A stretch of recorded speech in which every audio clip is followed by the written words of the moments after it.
In this video, we're going to bring an exploded view to the worksheets and create the bill of materials. First, we explode the view, separating the parts. It doesn't have any particular arrangement. We just arrange it so the parts do not overlap with each other and we can easily see what the assembly layout would be. Notice that I select the XY plane to move the parts to make it a little easier. Then I save these view as a scene. You want to save it as a full enhanced scene. You capture the view and you exit. Now that you've saved this scene, you'll notice that on the tree, if you update the part and double click on the scene on the tree, you can see the exploded view. But if you exit, you see the standard assembly that you have. Now we bring that exploded view into my drafting sheet by bringing an isometric view, making sure this part is in isometric view position. We select the scene, we select any plane on the object, and we'll import the exploded view.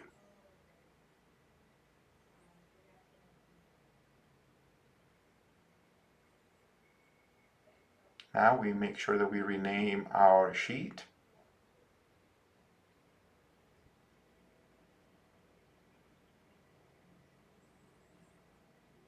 And we insert a new sheet to bring the standard isometric assembly view.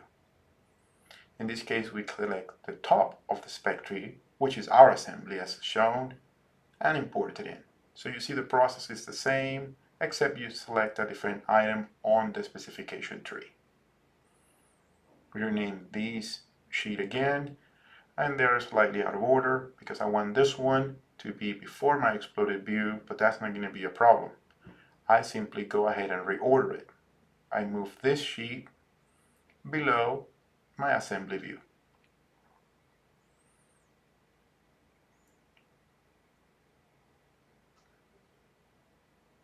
So now I have my assembly view as the first sheet,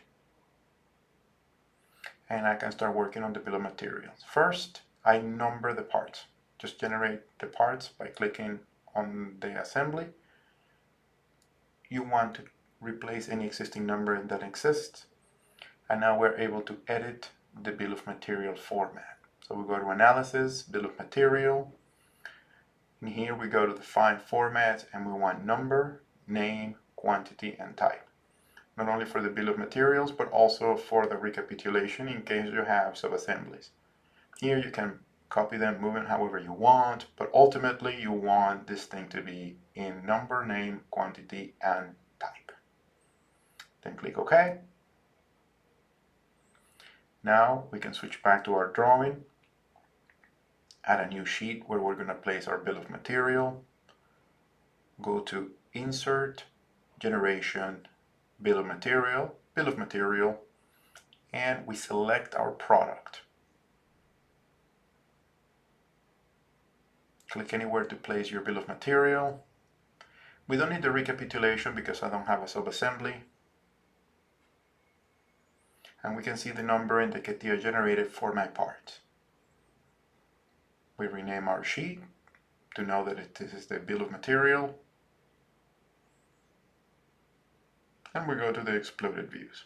Now we can number the parts. So I hit the balloon option. It's under the text command. Click on the part that I want to number. I want this one to be number 1, according to my bill of materials.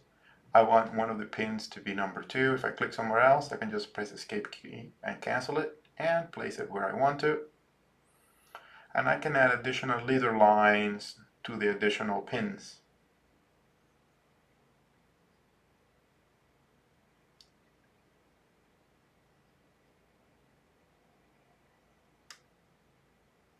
And now I have my parts number under the exploded view, matching the bill of materials, and have my assembly view in order.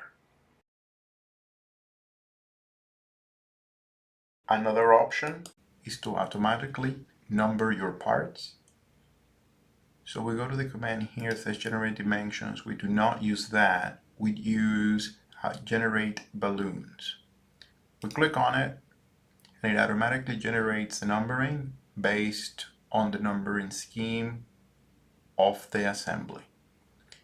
You may still arrange these balloons like you did the manual ones, including adding leader lines.